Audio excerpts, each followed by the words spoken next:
ఈ రోజు మీ అందరికీ ఒక లెక్క చెప్తాను. ఆ లెక్కకి ఎవరైతే సరైన సమాధానం చెబుతారో వాళ్ళకి మంచి బహుమానం కూడా ఇస్తాను. సరేనా? ఒక రాజుగారు రాణి కంటే 15 సంవత్సరాలు పెద్దవాడు. 10 ఏళ్ల క్రితం రాణిగారి వయసు కంటే రాజుగారి వయసు రెట్టింపు ఉండేది. ఇప్పుడు చెప్పండి, రాజుగారి వయసు ఎంత, రాణిగారి వయసు ఎంత? ఏమిటి, ఎవ్వరూ చెప్పలేరా? నేను చెప్తాను మాస్టారు. Very good. అయితే లోపలికొచ్చి బోర్డు మీద రాసి చూపించు. భీమరావు ఆగు. మాస్టారు, వాడు బ్లాక్ బోర్డ్ ముట్టుకోవడానికి వీల్లేదు. ఎందుకు అంటుకోకూడదు? వాడు నిమ్న జాతి వాడు.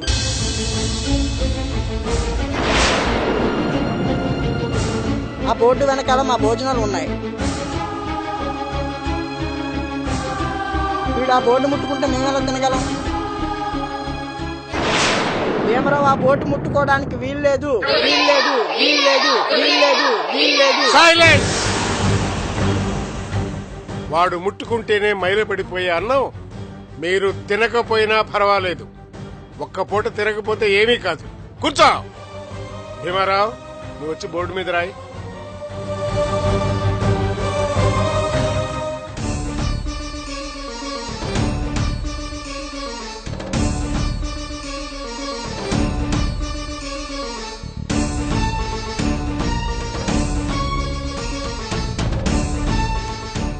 మాస్టరు, రాజుగారి వయసు రాణిగారి కంటే 15 సంవత్సరాలు ఎక్కువ.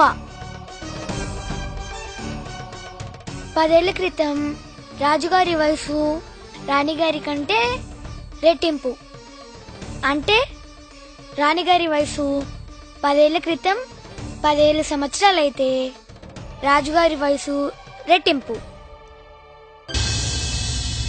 అంటే 30 ఏళ్ళు అన్నమాట. 10 ఏళ్ల తర్వాత రాణిగారి వయసు 25 సంవత్సరాలైతే రాజుగారి వయసు 40 సంవత్సరాలు. వారిద్దరి మధ్య తేడా 15 సంవత్సరాలు. శభాష్ బాబు, నువ్వు బాల మేధావిరా, మేధావి. హే పిల్లలరా, వీణ్ణి చూసి నేర్చుకోండిరా. ఇంత చిన్న వయసులోనే ఇంత పెద్ద సమస్యను విశదీకరించి సమాధానం చెప్పగలిగాడు అంటే వీడు వీడు వీడు ఎంత మేధావో గుర్తించడురా. భీమరావు, నీ తెలివితేటలకి ఏ బహుమానం ఇచ్చినా సరిపోదయ్యా. అయినా నువ్వు నేనిచ్చే బహుమతికి అన్ని విధాలా అర్హుడివి గనక త్వరలోనే నేను నీకొక మంచి బహుమానం ఇస్తానయ్యా. అవును,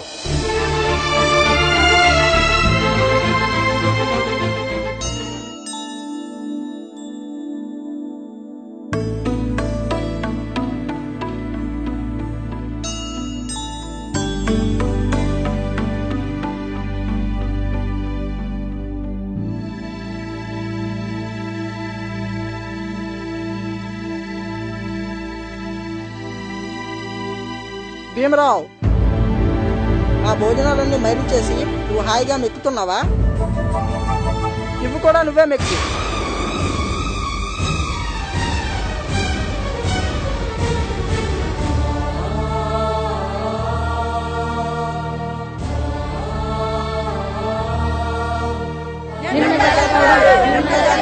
నిమ్న జాతి వాడు.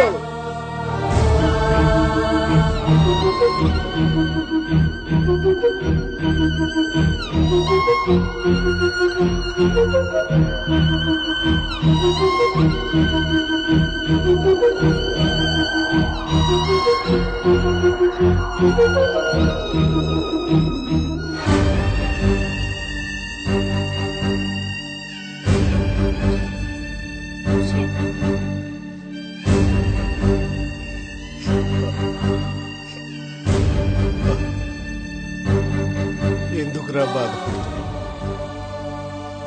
వాళ్ళ సంస్కారం అంతే. మనిషిని మనిషిగా గుర్తించలేని వాళ్ళురా అసలైన కుసంస్కారులు. నువ్వు కాదురా, కాదు.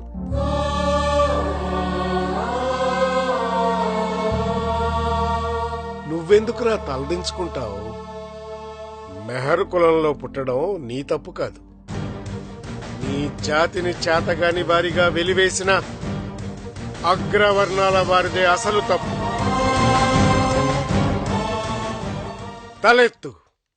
తలెత్తుకొని జీవించు. నిన్ను అవమానించిన వాళ్ళని గురించి కాకుండా నీ జాతి గురించి ఆలోచించు.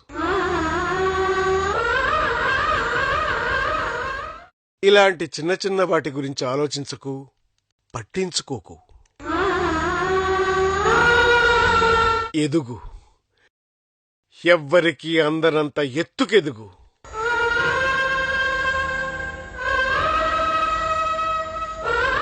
అందుకు నీకు చదువే ఆధారం. బాగా చదివి పెద్దవాడివై నీ జాతి వాళ్లకు అండగా నిలబడు.